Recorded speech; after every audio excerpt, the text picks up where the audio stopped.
Hello guys, welcome to our YouTube channel. तो आज मैं आपके लिए लेकर आई हूँ VECC 104 mathematical methods in economics, जो कि असाइनमेंट के सॉल्यूशंस। तो जैसे कि आप देख सकते हैं 2023 और 24 के ईयर की असाइनमेंट है, जिसका मतलब है कि जुलाई 2023 में एनरोल होने वाले बच्चे और जनवरी 2024 में एनरोल होने वाले बच्चे जो है इस असाइनमेंट को करेंगे।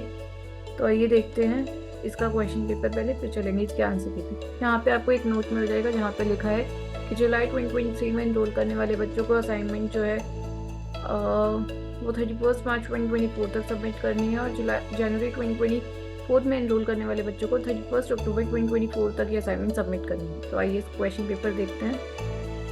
असाइनमेंट ए जिसमें आपको 2 क्वेश्चन दिए गए हैं, असाइनमेंट बी जिसमें आपको 3 क्वेश्चन दिए गए हैं, और असाइनमेंट सी जिसमें आपको 5 क्वेश्चन दिए गए हैं। तो आइए देखते हैं इसके आंसर की।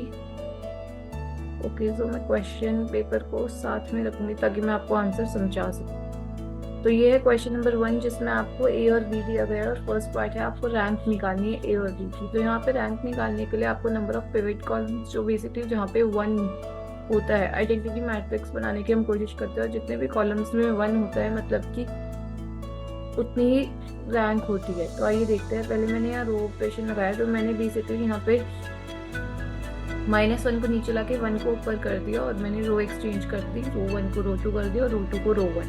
उसके बाद मुझे यहाँ पे इन दोनों को 0 बनाना था, तो मैंने रो 2 के लिए एक ऑपरेशन लगाया और फिर रो 3 के लिए एक ऑपरेशन लगाया। क्योंकि ऑपरेशन जो है वो सारी रो में लगे हैं, तो यहाँ की रो के नंबर्स भी चेंज होंगे। तो जैसे ही मैंने ऑपरेशन लगाया, तो आप देख सकते हैं मेरे ये सारे नंबर्स जो हैं 0 0 हो गए, और इनको अब मैं 1 में कन्वर्ट नहीं कर सकती। इसका मतलब है कि रैंक ऑफ ए क्या है, 1। उसके बाद चलते हैं बी पे। सिमिलरली बी में भी हमें गिवन था, मैंने रो ऑपरेशंस लगाए और उसमें मुझे 2 कॉलम्स मिले, जिसका मतलब है रैंक ऑफ बी क्या हो गई, 2। अब जैसे कि आप देखेंगे मैंने ए बी, क्योंकि रैंक ऑफ ए और रैंक ऑफ बी जो है वो 3 नहीं है, जिसका मतलब है कि डिटर्मिनेंट जो है इसका एग्जिस्ट नहीं करता, और डिटर्मिनेंट एग्जिस्ट नहीं करता मतलब कि आपका इन्वर्स जो है एग्जिस्ट नहीं करता। तो ए और बी का इन्वर्स एग्जिस्ट नहीं करता।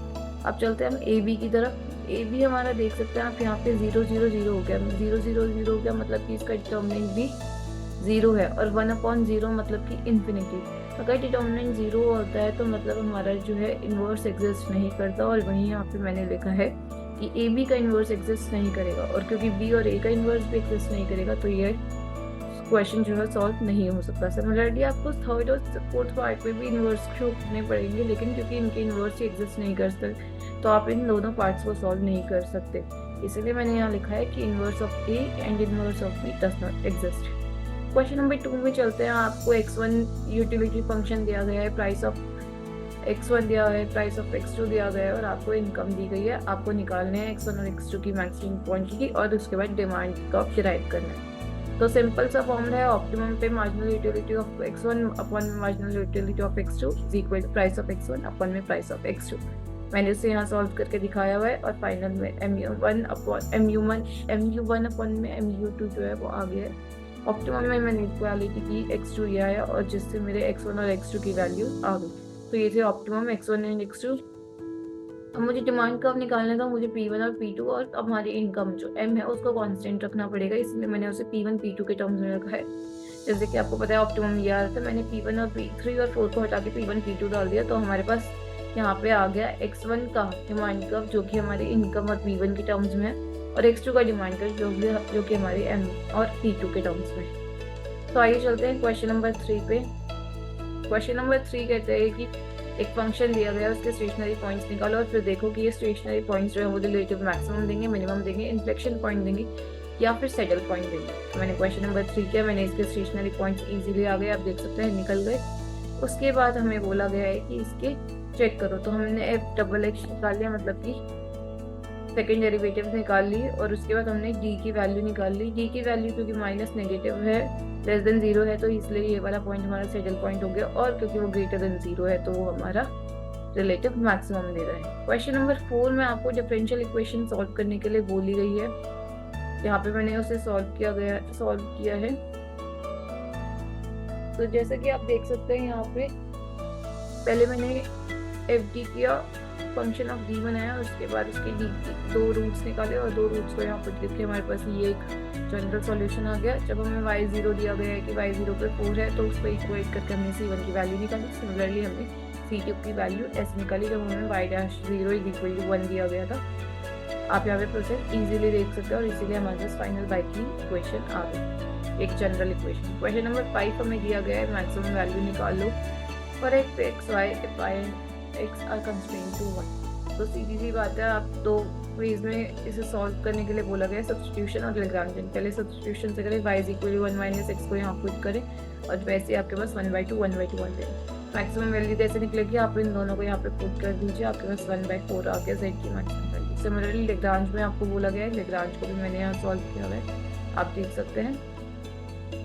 उसके बाद है क्वेश्चन नंबर 7 जहाँ पे आपको ये एक इंटीग्रल सॉल्व करने के लिए बोला गया है। बहुत इजी मेथड है, इसको 3x+2 को u² के इक्वल रखिए, दोनों साइड डेरिवेटिव कर दीजिए, आपके पास 3x की वैल्यू आ गई जो आप यहाँ रिप्लेस करेंगे।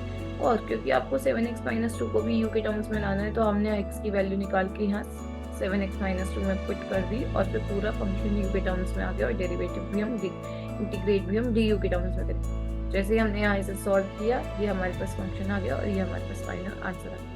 क्वेश्चन 9 में आपको एक प्रोडक्शन फंक्शन दिया गया है और रिस्पेक्ट टू लेबर के आपको इलास्टिसिटी निकालनी है। इलास्टिसिटी का फॉर्मूला मैंने आपने पहले की एक वीडियो में भी बताया था कि ये होता है, आप इजीली गूगल पे देख सकते हैं। हमने ये निकाला और इलास्टिसिटी हमारे पास a आ गई। क्वेश्चन नंबर 10 बहुत इजी है, मैट्रिक्स को आपको सॉल्व करना है। 2a - 5 भी बहुत इजी है, कर सकते हैं। 2 को मल्टीप्लाई कर दीजिए अंदर सारे एलिमेंट से और यहाँ पे 5 को अंदर सारे एलिमेंट से मल्टीप्लाई कर दीजिए और फिर माइनस कर दीजिए, आपके पास आंसर आ जाएगा। सिमिलरली आपको प्लस सी करना था तो सी में मैंने इसको यहाँ पे लिख दिया और प्लस सी कर दिया।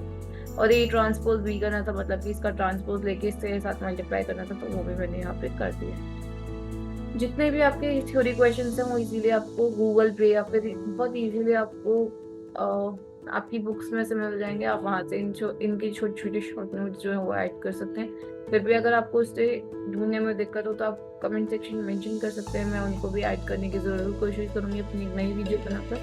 वीडियो पसंद आई तो प्लीज़ लाइक कीजिए और मेरे चैनल को सब्सक्राइब कीजिए। और अगर आपको कोई भी और सब्जेक्ट का सॉल्यूशन चाहिए तो प्लीज़ कमेंट सेक्शन में मेंशन कीजिए। I am always there for you to help. और इसके अलावा भी अगर आपको एग्जाम से रिलेटेड कोई भी हेल्प चाहिए तो आप कमेंट सेक्शन में मेंशन कर सकते हैं। वीडियो पसंद आई तो प्लीज़ लाइक कीजिए और मेरे चैनल को सब्सक्राइब कीजिए। Thank you.